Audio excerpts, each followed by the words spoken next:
Hello बच्चों। आज हम आपके इतिहास का सेकंड चैप्टर रूस की क्रांति पढ़ेंगे।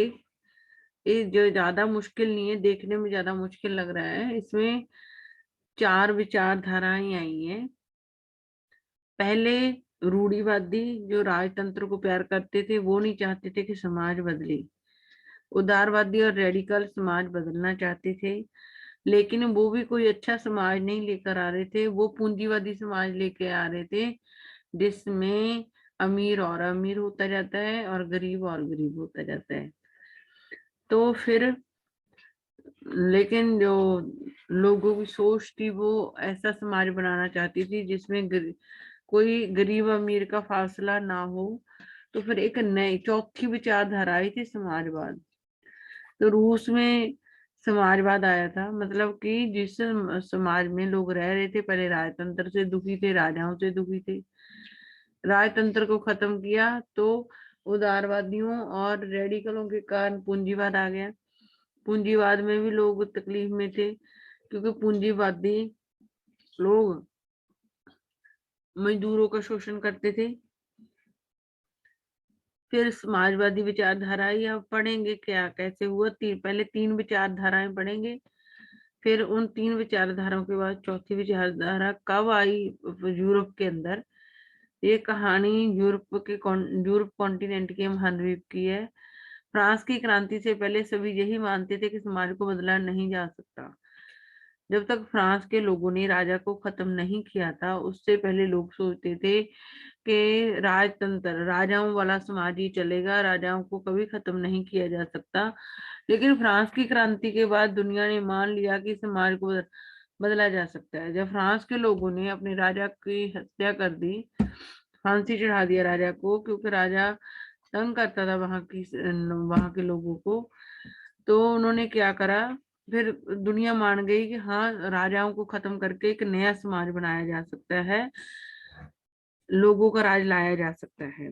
समाज को बदलने को लेकर तीन विचारधाराएं पैदा हुई फ्रांस की क्रांति के बाद। जब पहले तो मानते थे कि समाज बदला ही नहीं जा सकता, जब समाज ये बात आ गई कि समाज को बदला जा सकता है, तो उससे संबंधित तीन तरीके के दुनिया में लोग पैदा हो गए।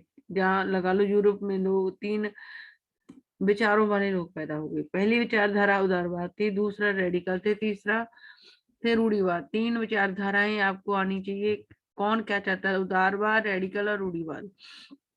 अब हम देखेंगे कि उदारवादी समाज को बदलने को लेकर क्या सोचते थे। उदारवादी समाज परिवर्तन के पक्ष में थे। उदारवादी चाहते थे कि जो पुराना राजतंत्र वाला समाज है, जिसमें राजे होते हैं, वो बदलना चाहिए। तो उदारवादी, ये आपको पॉइंट्स याद भी करने हैं और लिख के भी देखने हैं। उदारवादी समाज परिवर्तन के पक्ष में थे। वे ऐसी सरकार चाहते थे जिसमें सभी धर्मों को आदर सम्मान मिले और जगह मिले। मतलब समाज तो होता है, समाज के अंदर, हर समाज के अंदर एक सरकार होती है। तो उदारवादी ऐसी सरकार चाहते थे जिसमें सभी धर्मों को आदर सम्मान मिले और जगह मिले। नंबर तीन, उदारवादी वंश आधारित सत्ता के विरुद्ध थे, यानी कि राजतंत्र के विरुद्ध थे। वंश क्या होता है? वंश आधारित सत्ता होती है कि जब राजा है, कोई राजा बैठा गद्दी पे, तो अगला राजा कौन बनेगा? उसका बेटा। तो वंश, जिस वंश के राजे होते हैं उसी वंश के लोग राजे बनते जाते हैं, चाहे उनके के अंदर राजा बनने की योग्यता ना हो। तो इसलिए उदारवादी जब राजतंत्र के विरुद्ध थे, राजतंत्र को खत्म करके नया समाज बनाना चाहते थे, तो उदारवादी वंश आधारित सत्ता के विरुद्ध थे। और वो आजकल जैसे हम प्रतिनिधि चुन के भेजते हैं, वैसी सरकार बनाना चाहते थे जिसको लोगों के प्रतिनिधि चलाएंगे।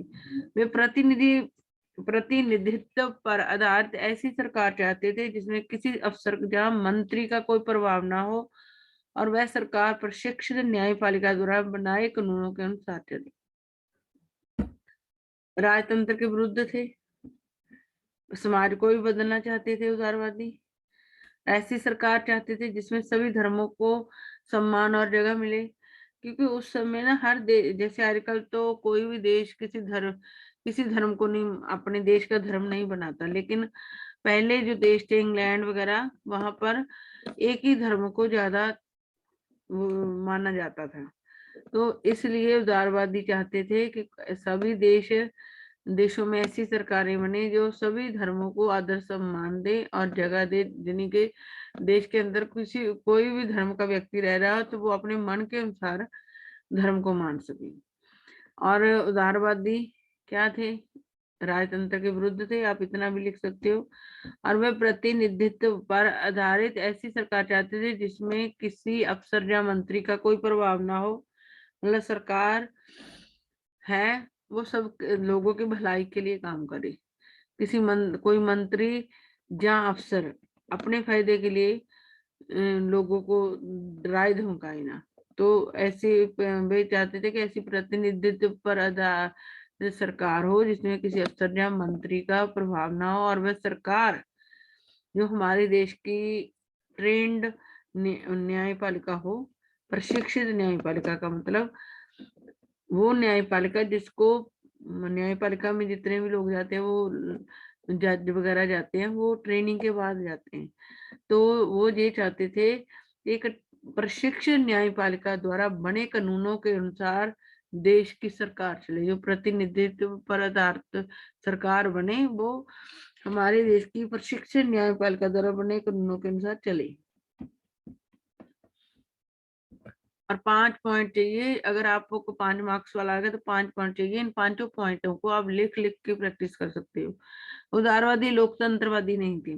देखने में तो ये लगता है कि वो लोगों का राय लाना चाहते थे, लेकिन ये भी लोकतंत्रवादी नहीं थे, क्योंकि वह संपत्तिवान लोगों को ही वोट का अधिकार देना चाहते थे। मतलब जब स्टार्टिंग में हम पढ़ रहे हैं तो हमें लग रहा है उदारवाद अच्छा है, रेडिकल अच्छे हैं, लेकिन ये लोग भी अमीर लोगों का ही साथ देते थे। तो आप लोगों को पहले उदारवादी क्या चाहते, समाज बदलना चाहते थे। दूसरा, वो ऐसी सरकार चाहते थे जो सभी धर्मों को आदर सम्मान दे और जगह दे। और उदारवादी राजतंत्र के विरुद्ध थे।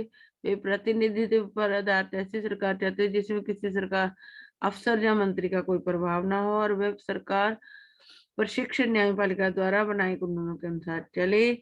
उदारवादी लोकतंत्रवादी नहीं थे, क्योंकि वे संपत्तिवान लोगों को वोट का अधिकार देना चाहते थे। लोकतंत्रवादी कौन होते हैं? जो सबको, चाहे अमीर हो गरीब को, वोट का अधिकार देते हैं। लेकिन उदारवादी क्या चाहते थे?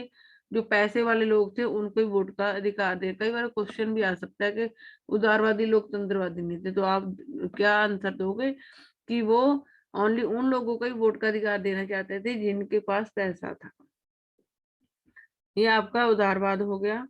सभी बच्चे इसको अच्छी तरीके से लिख के लर्न करोगे, 5 पॉइंट, क्योंकि 5 मार्क्स का भी आ सकता है, इसमें 3 मार्क्स का भी आ सकता है।